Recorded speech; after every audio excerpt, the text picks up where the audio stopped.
Subscribe करें श्री विकास गौतम जी महाराज के YouTube channel को और हमारे वीडियोज सबसे पहले देखने के लिए बेल आइकन को दबाना ना भूलें। जय श्री राधे।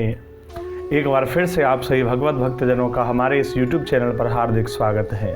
तो आज हम इस वीडियो के माध्यम से पौष के महीने के शुक्ल पक्ष की एकादशी पुत्रदा एकादशी के बारे में उसकी व्रत की कथा सुनने जा रहे हैं। पुत्रदा एकादशी का व्रत किस प्रकार करना चाहिए और हमें इस व्रत को किस दिन करना है और इसका पारण किस दिन किस समय करना है, इसके बारे में संपूर्ण जानकारी हम आपको पहले ही एक वीडियो के माध्यम से दे चुके हैं। अगर अभी तक आपने हमारा वह पुराना वीडियो नहीं देखा है तो आप इस वीडियो को देखने के बाद हमारे आई बटन में जाकर के उस वीडियो को ज़रूर देखें और उस व्रत की विधि जानें कि हमें वह व्रत किस प्रकार से करना चाहिए। तो अब हम इस वीडियो के माध्यम से सुनने जा रहे हैं पुत्रदा एकादशी के व्रत की कथा। जो पुत्रदा एकादशी पुत्रदायिनी पुत्र प्रदान करने वाली होती है, पौष के महीने के शुक्ल पक्ष की एकादशी को पुत्रदा एकादशी कहा गया है।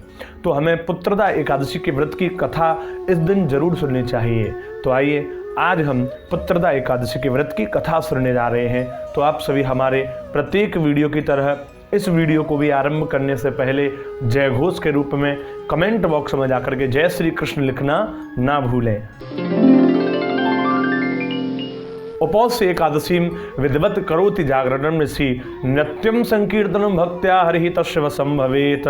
जो व्यक्ति एकादशी का व्रत किया करता है और रात्रि हरि कीर्तन करते हुए जागरण करते हुए इस व्रत का पालन करता है, भगवान उसके वश में आ जाते हैं और वह जो भी भगवान से मांगता है भगवान वही उसे प्रदान कराते हैं। तो इसलिए एकादशी के व्रत की बहुत बड़ी महिमा कही गई है। तो हमें प्रातःकाल उठ करके एकादशी के व्रत का संकल्प लेना है और भगवान के समक्ष बैठ करके हमें यह एकादशी के व्रत की कथा भी जरूर सुननी चाहिए।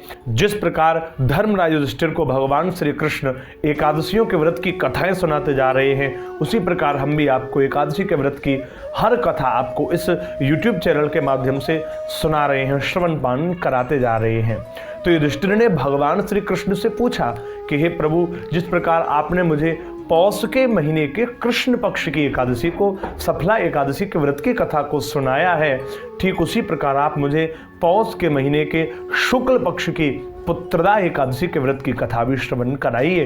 तो भगवान ने इस व्रत की विधि और इस व्रत के विधान को बताया और इस व्रत में कौन सी फल की प्राप्ति होती है वह सब भगवान ने युधिष्ठिर को बताया है। भगवान श्री कृष्ण बोले कि हे युधिष्ठिर, पौष माह के शुक्ल पक्ष में आने वाली इस एकादशी को पौष पुत्रदा एकादशी कहा जाता है और इस दिन भगवान नारायण की पूजा की जाती है। भगवान नारायण के चतुर्भुज स्वरूप की पूजा अर्चना की जाती है और इस व्रत को जो लोग विधि पूर्वक करते हैं तो इस पौष के महीने के शुक्ल पक्ष की पुत्रदा एकादशी के व्रत के समान कोई दूसरा पुण्यदायिनी फल प्रदान करने वाला ऐसा कोई अन्य व्रत नहीं है। इसलिए इसके पुण्य से मनुष्य तपस्वी विद्वान लक्ष्मीवान होता है और इसकी एक कथा भगवान कह रहे हैं, मैं तुम्हें सुनाने जा रहा हूँ। तो हे युधिष्ठिर, तुम उसे ध्यान पूर्वक सुनो। भद्रावती नाम की एक नगरी में सुकेतुमान नाम का एक राजा राज्य करता था। उसके कोई पुत्र नहीं था और उसकी जो पत्नी थी उसका नाम था शैव्या। कोई संतान नहीं होने के कारण राजा हमेशा रानी राजा दोनों चिंतित रहा करते थे और राजा के जो पितृ थे वो भी रो रो करके पिंड लिया करते थे, क्योंकि पितृ ऋण से ऋण तब तक व्यक्ति नहीं होता है जब तक उसे किसी पुत्र की प्राप्ति नहीं हो जाती है। इसलिए जो राजा के जो पितृदेव थे, पितृगण थे, वो बहुत दुखी रहते थे, क्योंकि हर इस राजा के बाद हमें कौन पिंडदान करेगा, कौन हमारा श्राद्ध तर्पण किया करेगा। तो राजा को भाई बांधव धन हाथी घोड़े राज्य और मंत्री इन सब में से किसी से भी संतोष नहीं होता था, क्योंकि उसके यहाँ पर कोई पुत्र नहीं था। पुत्र की प्राप्ति के लिए वो बहुत ही दुखी रहता था। तो राजा दिन रात हमेशा चिंता करता रहता था, सोचता रहता था इसके संसार में केवल वही व्यक्ति सुखी है जिसके पुत्र है, इसलिए उसको इस लोक में यश और परलोक में शांति मिलती है, अर्थात उसके दोनों लोग जो है वो सुधर जाते हैं। यह राजा के मन की व्यथा थी। तो एक दिन राजा अपने शरीर को त्यागने का विचार करके इतनी सारी चिंताओं से ग्रस्त होकर के वह आत्मघात करने के महान पाप को वह सोचने लगा। लेकिन जब उसने यह सोचा कि यह ऐसा करना, यह कृत्य राजा को शोभा नहीं देता, ये महान पाप होगा, यह सोचकर के उसने यह नहीं किया। अन्यथा वह इतनी चिंता में आ गया कि वह पुत्र प्राप्ति की चिंता के चक्कर में सोच सोच करके अपने शरीर को त्यागने वाला था। लेकिन एक दिन ऐसा ही विचार करके राजा वहाँ से अपने घोड़े पर चढ़ करके वन की ओर चला तथा वहाँ पर वृक्ष और वहाँ के पंछियों को वह देखते हुए जाने लगा। उसने देखा कि वन में मृग, व्याघ, सुअर, सिंह, बंदर, सर्प आदि वह सब जो हैं वह भ्रमण कर रहे हैं और हाथी अपने बच्चों और हथनियों के साथ में घूम रहे हैं। इस वन में कहीं तो गीदड़ अपने कर्कश स्वर में बोल रहा है तो कहीं उल्लुओं की आवाज़ राजा को सुनाई दे रही थी। वह वन के इस दृश्य को सोच करके मन में विचार करने लगा और इसी प्रकार वह सोच विचार करते करते देखते हुए पूरे वन को भ्रमण करते हुए जाने लगा। तो उसके मन को थोड़ी शांति मिली और आधा दिन उसका बीत गया। और आधा दिन व्यतीत होने के बाद वह सोचने लगा कि मैंने कई यज्ञ किए, ब्राह्मणों को स्वादिष्ट भोजन से तृप्त किया, लेकिन मुझे फिर भी यह दुख प्राप्त हुआ। क्यों? मेरे कोई पुत्र नहीं है। क्यों? पुत्र प्राप्ति के लिए वह राजा बड़ा चिंतित था, बड़ा दुखी था। तो राजा वहाँ पर जब वन में यह सोच रहा था, उसे बड़ी जोर की प्यास लगी। जंगल में रास्ता ना मिलने के कारण, पानी की व्यवस्था न दिखने के कारण राजा अत्यंत प्यास के कारण वहाँ पर भटकने लगा। उसे पानी नहीं देखा और जब वह पानी की तलाश में राजा इधर उधर घूमने लगा तो थोड़ी दूर पर राजा ने एक सरोवर देखा जिसमें पानी भरा हुआ था और उस सरोवर में कमल खिले थे तथा सारस, हंस, मगरमच्छ आदि उस सरोवर में विहार कर रहे थे।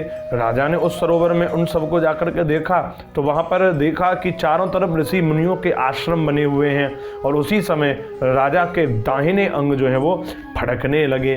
तो राजा शुभ शकुन समझ करके घोड़े से उतरा और मुनियों को देख करके उन्हें दंडवत प्रणाम करके वही मुनियों के पास में, उन ऋषियों के पास में राजा बैठ गया। और राजा बैठ करके उन मुनियों को जैसे उसने प्रणाम किया तो मुनियों ने देख करके कहा, हे राजन, तुम हमें बड़े दुखी लग रहे हो, तुम्हारे इस दुख का क्या कारण है? तुम क्यों दुखी हो? हमें अपने दुख का कारण बताओ। हम तुम्हारी इस सेवा से, इस विनम्र भाव से अत्यंत प्रसन्न हैं। कहो राजन, तुम्हारी क्या इच्छा है? तुम्हें क्या चाहिए? तो राजा ने उनसे पूछा, महाराज आप कौन हैं? आप मुझे कृपा करके बतलाइए, आप यहाँ इस सरोवर में और इस प्रकार यहाँ क्यों आए हुए हैं? इस सरोवर के समीप आप सभी यहाँ पर क्यों आए हुए हैं? यह सुनकर के मुनि राजा से बोले, हे राजन, आज संतान का सुख प्रदान करने वाली, पुत्र का सुख प्रदान करने वाली, पुत्र देने वाली, पुत्रदायिनी, पुत्रदायी एकादशी है। इसलिए हम लोग विश्वदेव हैं और हम इस सरोवर में स्नान करने के लिए आज आए हैं क्योंकि आज एकादशी है।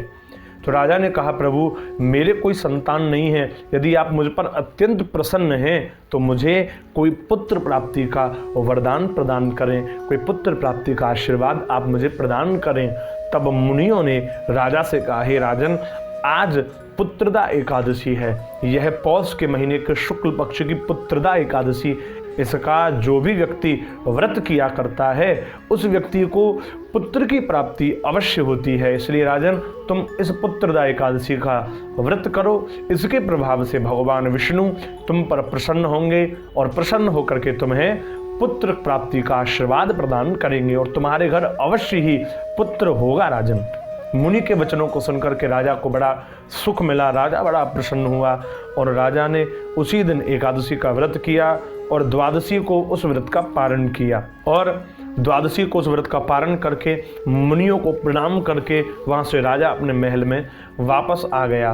और कुछ समय के बाद महारानी जब गर्भवती हुई और फिर 9 महीने के पश्चात एक पुत्र हुआ, वह राजकुमार अत्यंत सूरवीर, यशस्वी और प्रजापालक हुआ। इस प्रकार भगवान श्री कृष्ण बोले कि हे राजन, पुत्र प्राप्ति के लिए जब राजा ने यह व्रत किया तो उसको भी पुत्र की प्राप्ति हुई। यह व्रत पुत्र प्रदान करने वाला है। इसलिए हे युधिष्ठिर, पुत्र की प्राप्ति के लिए पुत्रदा एकादशी का व्रत करना चाहिए। जो मनुष्य इस पुत्रदा एकादशी के व्रत की कथा को सुनता है उस व्यक्ति को पुत्र की प्राप्ति होती है और अंत में उसे स्वर्ग की प्राप्ति होती है। तो इसलिए एकादशी का यह व्रत जो है पुत्रदा एकादशी का हमें अवश्य करना चाहिए और इस दिन ओम नमो भगवते वासुदेवाय इस मंत्र का जाप निरंतर करते रहना चाहिए। और एकादशी के दिन महामंत्र का भी जाप किया जाना चाहिए। हरे कृष्ण कृष्ण कृष्ण हरे हरे, हरे राम राम राम हरे हरे। इस मंत्र का जाप करने से भगवान श्री नारायण बहुत प्रसन्न होते हैं और इसलिए भगवान श्रीमन नारायण की कृपा हमें प्राप्त होती है।